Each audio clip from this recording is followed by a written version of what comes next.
Okay, so you're scared of eyeshadow and you always make a mess. Let me show you a fun way to take the fear out of eyeshadow.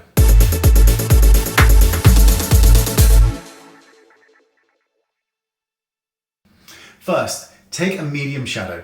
You want something that's not too deep, and apply this to the crease of the eye and the eyelid. Go back and forward, make a mess. Extend it way out beyond its means. Don't worry, you're gonna look great. Next, take a deeper eyeshadow and apply this to the outside corner only.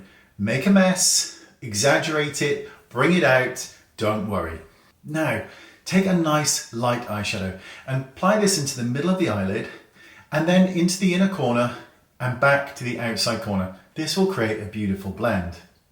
Here's the fun part. I know it looks a state. So, take some micellar water and a nice cotton round and start to clean up the edge. So fold it in half and now clean up by pulling in an angle, and you will create the most beautiful sculpted lifted eye ever. Apply mascara or lashes. That's it. This is fun. It takes the fear out of it. It's super simple. Congratulations, you're an expert.